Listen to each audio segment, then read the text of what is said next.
Hey, what's up, everyone? Sam Shaw here, founder of Wall Street Mastermind. Really excited to be back today with another client interview for you guys.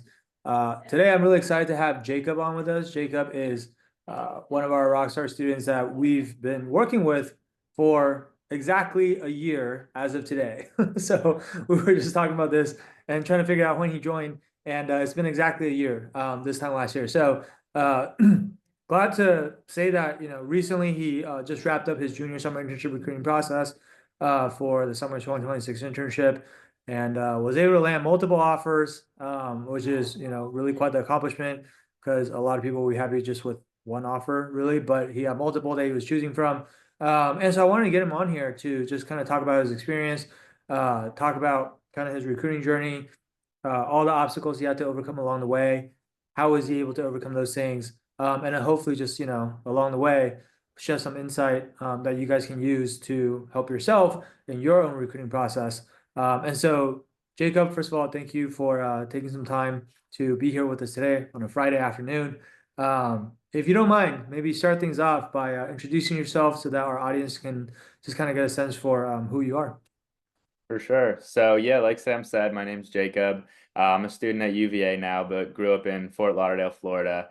Really never knew that I wanted to go into finance. Actually came to UVA thinking I might study in engineering school, but pretty quickly just kind of discovered finance at UVA through some different clubs, like the mix of arts and sciences that it provided. And then just through some friends, got kind of more interested in private equity and investment banking side of finance. So had heard great things about Wall Street Masterminds from some of my friends at other schools. Decided to sign up, and they helped me get to this point. That's awesome, man. So you have friends from other schools that had already used Wall Street Mastermind before? I did. Oh, that's awesome. Um, we're always like super happy to hear when our students tell their friends about us because that means that we did a good job for them, and otherwise, Sure. like they wouldn't tell their friends about it. So that's really, really great to hear. So to start off, I guess I mentioned this, but like obviously you got multiple offers. Like what were the offers that you got? And then I think you were also in like some processes that you were kind of still going through at the time, and then you had to kind of drop out. Just kind of talk to us about the outcome of your recruiting process, I guess. For sure. So definitely kind of listen to all of Wall Street Mastermind's advice throughout recruiting. Started pretty early. I think I started reaching out to people, or I guess I didn't start that early. I sent my first networking email out in the end of September of my sophomore year. So that was kind of earlier than I was expecting to need to have to do that. Yeah. But right away, kind of picked up the pace, was just scheduling emails to send that I would send them Tuesday mornings. Hopefully would get a high response rate, would really personalize the emails. Pretty much, I'd say 90% of my networking was done with UVA grads. And I think I closed it off with around like a 33% call conversion rate from those, which was pretty high. I spent a lot of time personalizing them. That was huge. Wow. And then cast a And then really are you saying that's like a response rate to your emails, or is that when you say 33%, you're saying one in three people you emailed ended up responding to you? correct. Got it. Yeah, that is really good actually. But yeah, okay, sorry, continue. No, no, go. So yeah, just did that, got on a ton of calls. The first thing I did was just, I think over the summer before my sophomore year, I went onto LinkedIn and I took 40 firms that I was going to apply to, and it kind of changed over time. And I wrote down every single UVA alum at all of those, and then started at the date where I could email 20 of them every week until recruiting was supposed to start up, and got through almost all of it. At the end, I ended up not reaching out to, I think, maybe like 20 people that I wanted to, but things just started to pick up really fast. So that was successful. Got involved with a few different interview processes. Definitely really stressful to go through those. A lot of rejection, lot to make sure you're not comparing yourself to other people that might be landing earlier. But just went through the process, and at the end was deciding between going into private equity, which is what I ended up deciding to do with Monomoy Capital Partners, or heading over into fintech investment banking at FT, and just kind of made my decision thinking about what I wanted to do long term. And I had gone up for an office visit, just really clicked with the people, and decided that that's where I'd go. Gotcha. Okay, so you're primarily deciding between those two offers, and then you got like one or two other offers as well, right? But like they were I kind of did. just yeah, Yeah. but you weren't Uh, really. That wasn't really like your top choice or whatever, I guess. Exactly. Those were the two that at the end I was kind of deciding where to go with. Yeah. Um, what did it feel like when you got like your first offer, I guess? Yeah. Um, I think the main thing was just the stress relief. But I actually on that offer I got like 48 hours to decide. So you didn't really get a stress relief. Kind of turned around immediately and just emailed everywhere that I had applied to, asking for them to accelerate my process. And most of them said no, but Mm, FT and Monomoy both were willing to do it and ended up getting both of those offers and choosing to go to Monomoy. got it. Okay. Um, and once you got the FT and Monomoy offers, I mean, obviously, I know we talked about this pretty extensively, but just for kind of our audience, like talk them through your kind of decision-making process of like how you ended up choosing Monomoy over FT, because I know it was kind of a tough decision for you, right? For sure, yeah. So, I mean, there are definitely pros and cons that I thought about with going straight to private equity and skipping over investment banking or potentially going to investment banking before private equity. What I realized was that at the end of the day, I did want to be at specifically a middle market private equity firm. And I noticed that a lot of the banks that I was kind of considering would feed into Monomoy. So I figured if I had the opportunity to go straight to where I hope to kind of be long term, I should take it. And then I think the other thing that was just really important to me was the learning experience, which was something that I was kind of leaning more towards investment banking with, but then Monomoy has um, their own in-house operations team. They have a private credit arm. So I figured that I could go there and I could learn instead of just finance skills, kind of business and finance skills. And Yeah, instead of just working on M&A, I could get exposure to private credit and maybe even operations as well. for sure. Now that is the great thing about PE is that I find it a lot more. I mean, I've done both obviously, but I did the standard banking first, then go to PE. Um, I just think like the work is, I would say, more intellectually stimulating, right? Because you're not just advising people on transactions, but you're actually investing in these companies, which means like if your advice is wrong, so usually it's not as high stakes because your clients might not take your advice anyway. So like a lot of times your advice might, just go in a pitch book and then nothing ever comes out of it. Versus like if you're actually going to invest in a company, you're going to be putting, oftentimes hundreds of millions of dollars, into a business, even at the middle market level, and that's a lot of money, right? And so like you have to really have true conviction about what you're doing and make sure that whatever your thesis is actually correct. And so I think that's just like a whole other level when it comes to like, high stakes, or like high stakes environment.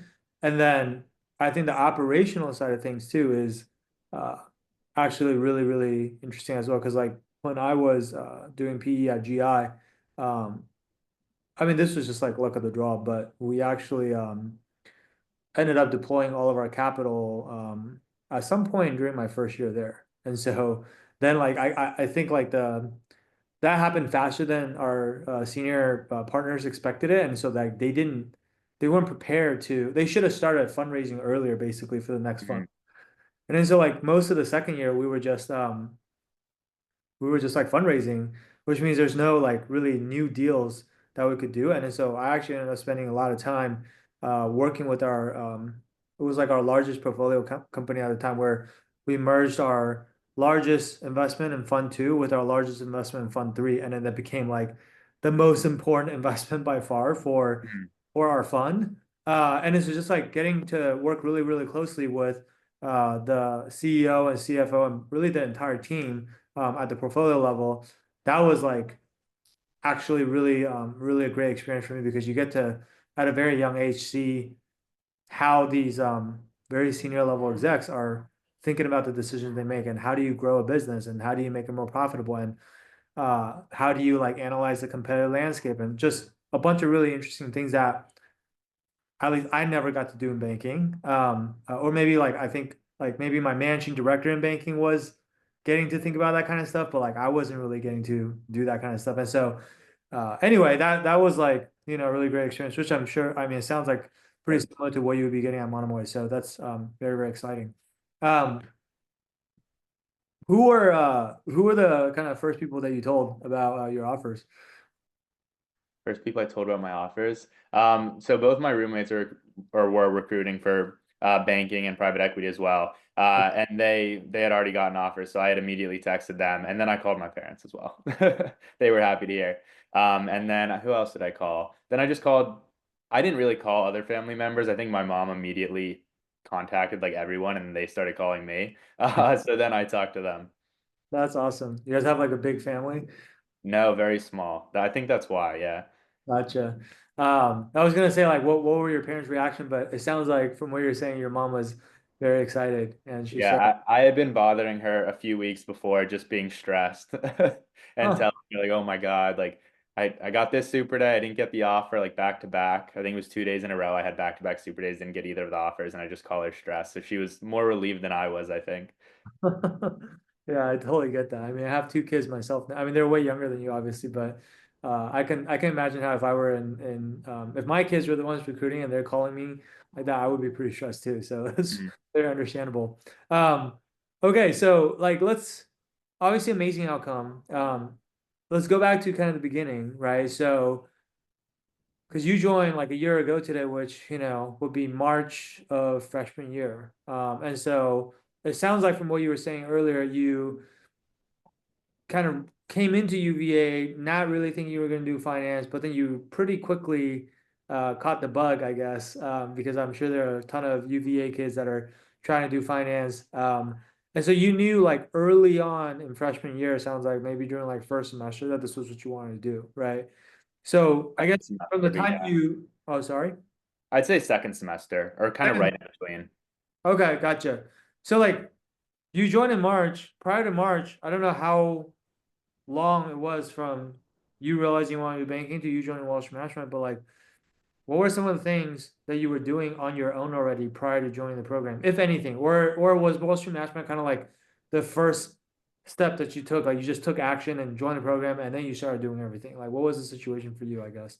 I would say most of it started kind of right when I signed up for Wall Street Mastermind, just because having been a first year student and having to take a bunch of prerequisite classes for the College of Arts and Sciences, I just hadn't taken accounting classes. It's pretty difficult to understand the guides that people tell you to read when you don't understand any of that. But I Yeah. think it was mostly just understanding what the job was beforehand. I think a lot of people decide they want to do investment banking without knowing anything about it. And so obviously I didn't want to come into Wall Street Mastermind not knowing what was going on. So I think my first semester was just really understanding the differences between each area of finance. And then once I decided, I actually thought I wanted to do investment banking before private equity. Once I decided I wanted to do investment banking, joined Wall Street Mastermind, and then just ended up in private equity. Yeah, for sure. Um, so then what I was gonna ask, like, what made you want to join Wall Street Management? I guess you sound like you had known some friends from other schools already that had already used it, but um, and obviously I'm sure it helps to know people who have actually used the program and gotten good results. But I guess like, what made you even want to look for a program like this in the first place? Like, why not just I don't know, whether it's like you said, like read the guides or I don't know, leverage whatever organization you gotta have on campus or just study with your roommates who sound like they were also good. Like, why not just do those things, I guess?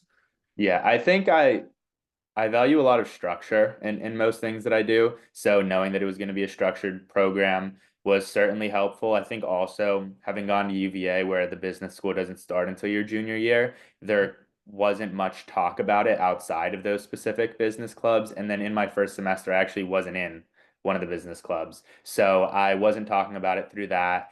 I realized what the different areas were, realized it's what I wanted to do, and just didn't have any structure to didn't know where to start and thought that Wall Street Mastermind would provide that, which it did for sure.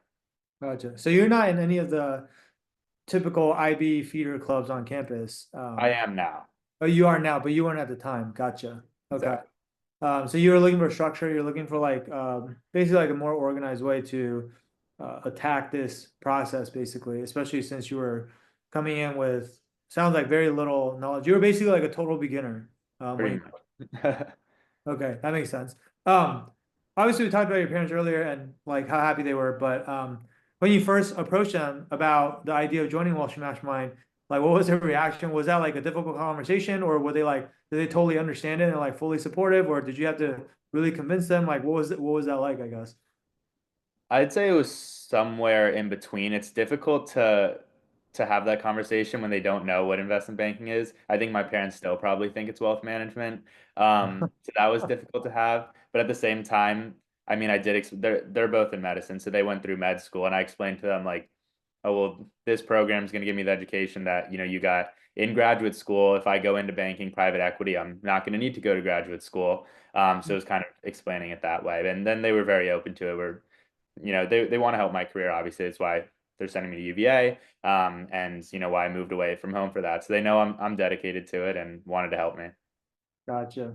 That's great that they're so supportive, but also I think that was really smart of you to kind of explain it in a way like using almost like analogies so that it's easier for them to understand. Because I agree, and I asked this question because a lot of students that we talk to, they really want to work with us, but they get stuck on the part where they can't convince their parents because just like you said, like most parents have no idea what investment banking is. Like they Mhm. think it's wealth management, and they also don't understand like how hard it is to get these jobs. Or sometimes parents will say really ignorant things like, "Oh, well, I got my job on my own, so like, why can't you do it on your own?" It's like, Yeah. well, your job didn't have like a 1%, sub 1% acceptance rate, so totally like apples and oranges, right? So, but no, I think that's really smart that you kind of explain it to them in a way that they can understand. Um, so let's talk about like after you joined then. What were the things that you did? What were the things that you've been doing for the last year or so once you join the program? Like, obviously, we don't have to talk about everything because I know you did a bunch of stuff, right? But maybe if you had to highlight like just, two or three of the most impactful things for you that just really made a big difference for you, or that you feel like you couldn't have done on your own if you weren't in this program, like what would you say those things are? For sure. So I don't necessarily think I like if I could go back, I'd probably use the program a little bit differently. I think there were definitely some things I didn't take advantage of. I didn't take advantage of the mock interviews, didn't really take advantage of the mentor that I was assigned, didn't really take advantage of the group chats. I don't know if that's bad to say. But there were so I if I could go back, I definitely would because I kind of started to do that the last month of recruiting, and it was super helpful. So wish I'd started that earlier. But I think the biggest things for me were number one, just helping you find an internship for after your first year, because once that was the hardest one to find. I would email a ton of different firms, and my resume pretty much had nothing on it. So had a really low hit rate. But then after getting the first one, when I went to try to find my fall investment banking internship that I did this fall, I had experience on it. So that was easier to get. And then even after that, what I'm doing this sophomore summer, I got from a cold email as well, but had already had private equity experience from after my first year, and then investment banking experience in the fall of my sophomore year. So once again, because of that, they were more willing to give me the job. So I think Wall Street Mastermind really got me on it early and told me how to get that first one. And then I think the second most important, I used the videos as kind of the foundation for my technical prep. I took that and then went and ventured into some more advanced things and did additional readings to it, but it was definitely the foundation, which was helpful. And then the Yeah. other thing that I think was huge is with the behaviorals, there's the Spark format that Wall Street Mastermind gives, which is different than the STAR format, which I hear most of the time and from different people at UVA. And I kind of think it's night and day. I notice when I'm giving interviews for my business clubs here, you just zone out. I mean, if you talk for 2 minutes about some story that's important to you, the interviewer realistically just doesn't care. And I would realize that by the end of the story, I just had kind of lost track of what was going on. But when you close it off with the key takeaway, you're always going to remember the first and the last thing people say. So you know what the story is and you know what the key takeaway is. And when they go back and after the interview debrief with the other people, they're not going to remember anything from the middle. But they know that at the end, you said, there's when you face a brick wall in front of you, there's always a way around it. You just might have to get creative, and then they know that about you. Yeah. That's that's really cool to hear you say that because obviously like the STAR method is what everybody has heard of. It's what you'll see almost everywhere else when it comes to like answering behavioral questions or how people recommend you answer behavioral questions. I've always thought that it's kind of missing a little something at the end. And so that's why like when I was designing the curriculum here, like I just decided to change it a little bit or like modify it. Because that's, I don't know, like intuitively, that's how I've always answered these questions. I'm like, Mm, just makes sense. mhm. And so, and I think it's like a seemingly trivial tweak, like, not a huge difference. But I do think, to your point, like, I think it can make a very big difference, in terms of like just making your answers feel more complete and also like really getting your point across. So, um, yeah, honestly, it's really, really cool to hear you validate that for me because I can think whatever all I want, but ultimately what really matters is like all of you guys who are actually going out and using these and getting results with it, right? So, so that's amazing. And then obviously your first point on getting internships, like, yeah, I think for a lot of people who are coming in, especially like around the time you came in, which is as a freshman, a lot of times that is the first challenge that you have to overcome because you don't really have any relevant experience yet.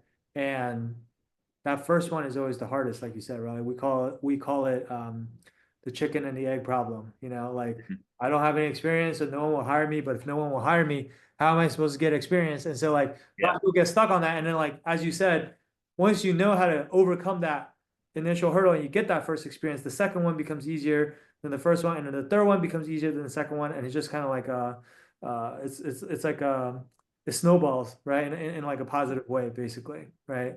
And so like by the time you had to apply, because like most of the applications opened up probably towards the end of your fall semester sophomore year, right? Sounds like you were then able to fit in what, like three relevant internships before that?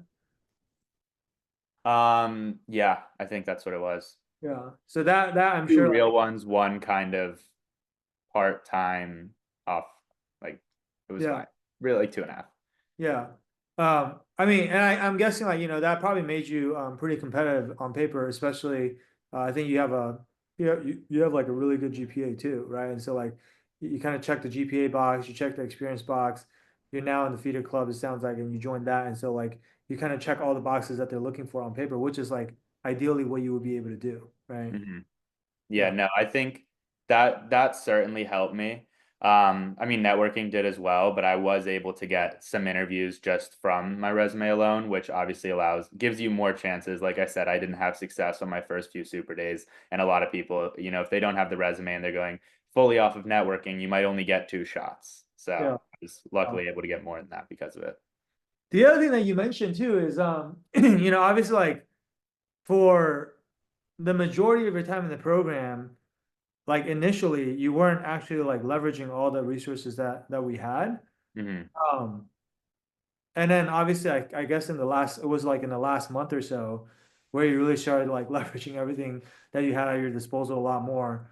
What was the catalyst for that change? Was it just because you got to a couple of super days and it didn't work out, and then that was kind of like, oh, I better like, you know, start getting more help, or like I guess what made you, kind of change that behavior? I think that it was just that I had more questions. Before it seemed like, okay, I'm going to learn my behaviorals, I'm going to memorize my behaviorals, learn my technicals, and then going to go into the interview. But then once you have these relationships and you maybe don't get the investment banking offer at a place, which is what happened to me, and then I had a connection in capital markets, and they said, okay, well, you can switch your application over to capital markets. Then I didn't know anything about that. So that's when I started kind of leveraging the group chats, sending a text, hey, does anyone know how I can learn more about capital markets? Someone ended up replying to that, sending me a guide that I then read through to understand capital markets to go into that interview, or just even asking you, saying, hey, my end goal is middle market private equity. Would capital markets get me there? Gotcha. Yeah, gotcha. So basically, like once you started having all of these questions or whatever, then it was like nice to basically have somewhere you can go if you had those questions. And Exactly. obviously, when you don't have the questions, you don't have to tap into that. But whenever the questions do come up, then you know exactly where to go to get answers, and that just makes things a lot more efficient for you. Exactly. Gotcha. That makes sense. Okay. What were some of what would you say was like the toughest part of this whole process for you? Um, the toughest part, well, I'll tell you that my least favorite part was the network, the networking. It was just the most time. Just like you and everyone else. Yeah. No, I would just sit at home on like a Sunday night for hours scheduling these emails to send. Right. And I know I got a high hit rate on those, but still, I mean, 70% of the emails that I was sending, no one was responding to. And I put a lot of time into each one, researching them, making a unique email that was more tailored, attaching my resume, all of that. So that was probably the part I liked the least. I'd say the toughest thing though was just trying not to compare myself to others. You know, I had friends where they decided they wanted to do investment banking in December, um, didn't network, got like one interview and landed the job in like early February. And seeing that it kind of puts you down when you know you've been doing it for a year, and then you're comparing yourself to these other people. You see other people getting offers, and then you start to think, oh, well, if three people have already gotten the offer at, I don't know, whatever bank, you know, are they even going to take another person from my school? Should I stop networking there? And I think just trying to ignore all of that is the most important part and really difficult. Yeah, for sure.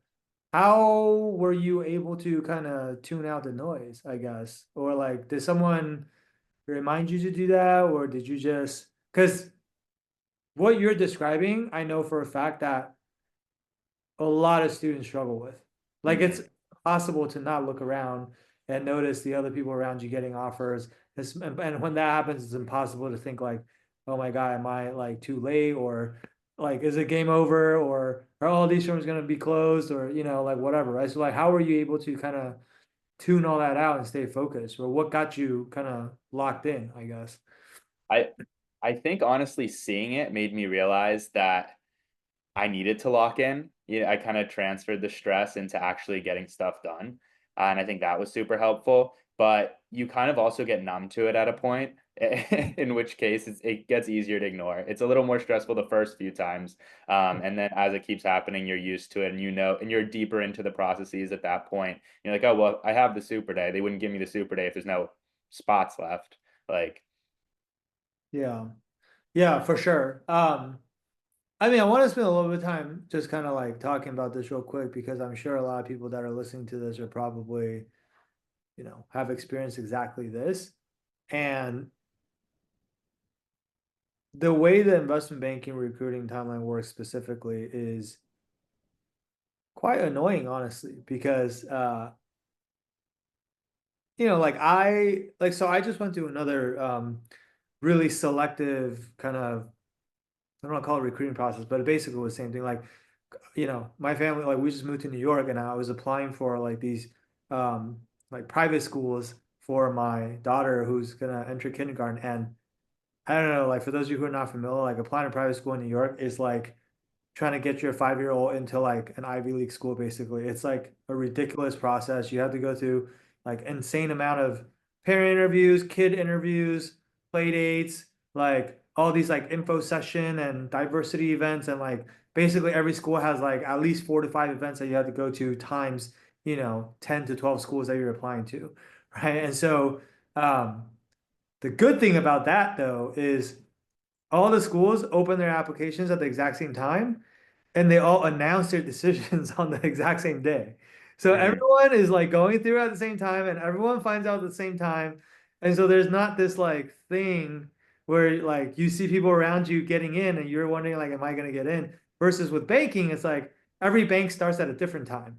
And then every bank also gives out offers at different times. And then even like this within the same bank, they'll like you know, give offers to like the diversity candidates first, and then they'll give offers to the target school kids, and then they'll give offers to the non-target school kids, and then like everybody's looking at everyone else and thinking like, oh my God, everyone else is getting offers. Like, is this, you know, is it too late or whatever? And I don't know if you saw, this is why I sent that message a few days ago into like the class of 2027 channel, because we just keep getting these same questions from students freaking out. Like, is it too late? Is it too late? Is it too late? And it's literally like early March, right? mhm. And so like I just want to remind people it's like, you know, obviously you should have a sense of urgency when you're recruiting because the truth of the matter is their recruiting timeline has moved up earlier and earlier every single year for the last 15 plus years, going all the way back to when I was in college, when I was recruiting. I graduated in 2008, right? I didn't have to recruit for my summer 2027 internship. Not summer 2027, I wish. Summer 2007. I'm Mhm. old. I didn't have to recruit for my summer 2007 internship until junior year. So I was recruiting my junior summer during my junior year, which is actually pretty reasonable. But then since then it's like it basically moves up like probably I would say roughly like 1 month earlier every year, right? Yeah, I wasn't expecting that. I kind of figured that March of sophomore year was as early as it could get, and then it just hit me when I was like getting an interview in January. I was like, "Oh no." So I didn't end up hitting up those last 20, 30 people that I wanted to, but I get it worked out. So, Yeah, no, and so like it worked out. But like, and next year, like for the people who are listening to this now, who are maybe a year below you that are gonna have to recruit for somewhere in 2027, like just know that you're gonna have to take whatever happened this year and then probably move it up by like another month again, right? And so it is important to have a sense of urgency, no doubt. But at the same time, it's also important to keep things in perspective, which is know the historical context of um when people have gotten offers in the year above you, right? Like, and we have the benefit of like being able to work with a lot of students every single year, so we have like more data points on like when offers went out from which bank and things like that. And so a lot of people right now will be like telling each other, oh, like all the bulge bracket banks are done, like it's too late for bulge bracket banks or whatever. It's like last year we had people getting bulge bracket offers as late as like September or even October of junior year. mhm. So it's I'm not saying nothing's impossible, but it's highly, highly, highly unlikely that the timeline accelerated by like 6 or 7 months, just in one cycle, right? Like that just most likely did not happen. And so that's just like you have to have a sense of urgency, but also keep things in perspective as well. Because when you don't, I think a lot of people they get discouraged prematurely, and then they start thinking about like giving up or like, oh, there's no point even like networking with the bulge bracket banks anymore because what's the point? I'm not gonna get in anyway. And then like that becomes like a self-fulfilling thing because you stop networking with them. Like, yeah, you do end up not getting into those banks, right? And so I think that's just like something that I think like is really important that a lot of people need to know, right? Like tuning out the noise, don't compare to other people, control, like you almost have to put blinders on and just like control what's in your control, which is like how are you approaching this? Like, what is the work that you're putting in? And are you controlling all the controllables? Are you networking with the people that you're supposed to be networking with? Are you doing enough of it? Right? Because a lot of people say, "Oh yeah, I'm networking," but like they don't network with enough people, right? Or they're Mhm. like, "Oh, I haven't got any referrals," and it's like, well, I was talking to a student today, and like, oh, I haven't gotten that many referrals. I've only gotten like 5 referrals. I'm like, well, how many people have you spoken to? And they're like, oh, I've had like 40 to 50 calls. I'm like, over what period of time? It's like over the last 6 months. And I was like, okay, so basically you're doing like, 8 calls a month or something. So you're doing like 2 calls a week. And Mhm. yeah, I know that's probably not enough. And it was just like, yeah, you just answered your own question, right? Like, so I think like that's the other thing is like a lot of times I think people don't truly realize like how much work is required, or they think they're already working really hard when their competition in reality is doing so much more than they are. Like you're just being completely outworked and you don't even realize it, right? So like having the right benchmark, I think is also important, right? And then I guess the last point that this is less of a comment, more of a question for you, but coming back to like your point about networking being your least favorite part, which it usually is for everyone, right? Like I don't know too many people that actually enjoy networking. But you did get like a 33% response rate or whatever. So I'm sure a lot of people that are listening to this are wondering like, how did you do it? And I know you mentioned like you spent a lot of time personalizing your emails and whatnot, right? Can we get a bit more specific? It's like, can you walk people through like the examples or the process of how you would go about personalizing an email? Because I think people would love to have the same replies, the response rate that you have, even if it means spending a little bit more time. So like, how did you go about doing that? Well, so the first thing is I really only messaged people that were UVA alum. On top of that, I messaged people that were in similar organizations to me or were studying something similar to me. So I'm a global sustainability minor. So anyone that I could find that was and that's in the global studies department. So anyone that I could find that was also some sort of global studies minor, some sort of global studies major, I would like ask in my initial email for I'd love to like ask you about some classes that I should take or something like that. Um, when I was thinking about maybe doing an econ major, I would see, who was an econ major and I'd ask them. I'd also, love to hear about why you chose to be an econ major over going to the business school, because that's something I'm considering right now. So that was a big part of the personalization. I would go and I would check what high school they were in to see if they were from Florida, and if they were from Florida, I'd include that. Um, I'm trying to think what else. I mean, I obviously look at the club databases of the ones that I was involved in, and I'd put that in the title if we were in the same club. Yeah. So am I correct in saying that you're actually even including like one or two specific questions you wanted to ask them in your email that you're sending them? Yeah, I really wouldn't say much else. I really just kind of started off saying, hey, I'm a second year student at UVA looking to get into investment banking. I'm interested. I became interested in your firm when the team came to UVA last week and gave whatever presentation. I also noticed you're in this group, taking a class on that. I'd love to kind of hear about it some more, something like Yeah. that. Yeah, for sure. I mean, that's really good. Like basically, long story short, you were more picky and more targeted in terms of who you actually sent your outreach emails to. You try to always target people that had at least one thing in common with you, and but you got more creative in terms of what that commonality could be, because I feel like is everyone's always just like, oh yeah, I'm gonna reach out to school alumni, like Mm, the alumni from my university, which is like that is obviously the low hanging fruit. And yes, you do that because you went to the same school. That is a commonality, but that is not the only commonality that you can leverage. In fact, that is the commonality that everyone else is also already leveraging. So usually, if that's all you're doing, that's also going to be like the most saturated thing you could be doing, right? Because hundreds of other UVA kids are probably doing the exact same thing, for right? sure. So being able to find something that's a little bit more niche down, a little bit more specific, and then spending a little bit of extra time to highlight that in your um, outreach message or emails will significantly improve your conversion rate, because very few people are actually doing that, right? And if Mhm. people are always going to bankers are always going to be selective in terms of who they choose to talk to and who they choose to give their time to. And so if everyone else is just sending them cookie cutter emails, and you're the one person that's actually done research on them and send them something very specific, then it's a lot more likely that they're going to choose you over the other people, right? Exactly. Yeah, that's really, really great. Um, I guess my last question for you, because I know we're kind of almost out of time here, is now that you're on the other side, you have, the offer in hand, what would be your best piece of advice for people who are either still recruiting, or they maybe are going to be going through recruiting at some point in the near future? Is there anything that you just kind of picked up along the way, whether it's from other people who gave you this advice or just you figured it out on your own, like anything that really helped you in a major way that you want to pass on to other people?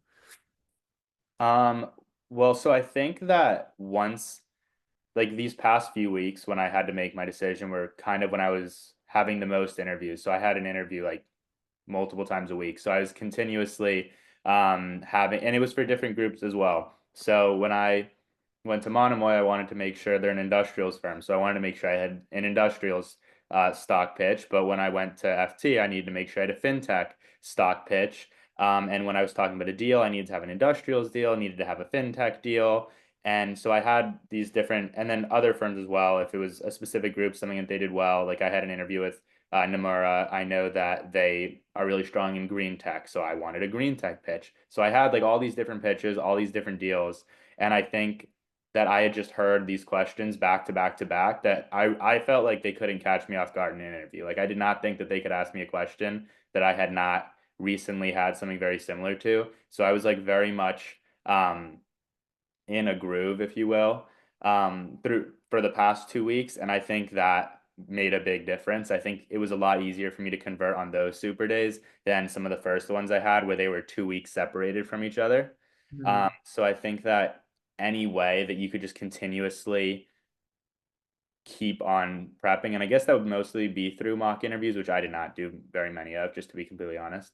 Yeah, I think that kind of staying on your toes is was really helpful. yeah. Yeah, no, I think that's a really That's very on Momentum. point. You need to build up momentum, which I think is the same thing goes for like behaviorals and technicals. I memorized my behaviorals over winter break. And then when I started getting interviews kind of in February, they were a little bit rusty. Not to say that you shouldn't start thinking about your behaviorals winter break, and not that I'm upset that I learned my technicals this summer before my second year. Just saying it is nice to do it a little bit closer to the timeline, because then you really have all the momentum. You've just memorized all your behaviorals. You now understand the technicals better than you ever have before. Because at the end of the day, even though like I'm not going to recommend that someone learns the technicals the night before, if you learn the technicals the night before, you're going to have an advantage than over the person that like, learned them a year ago, as long as you know you did all the prep. So I think just any way to keep the momentum going is important. Yeah, for sure.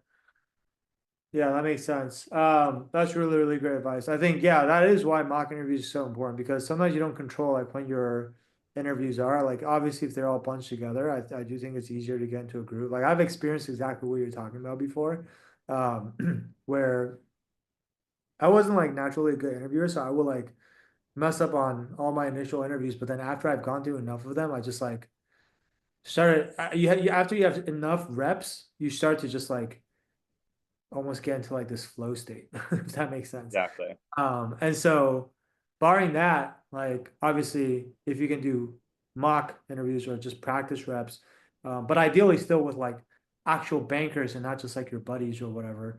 Obviously doing it with your buddies is cool too, it's better than nothing, but you want to simulate it as much as possible to be as close to the real thing as possible, right?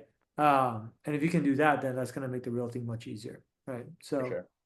um, cool. So guys, for those of you who are still with us, if any of this, resonates with you, like, maybe you're also like at the beginning of your recruiting process, and maybe you don't have really like a finance background, you don't have like any finance experience coming in and you're looking to get that first experience.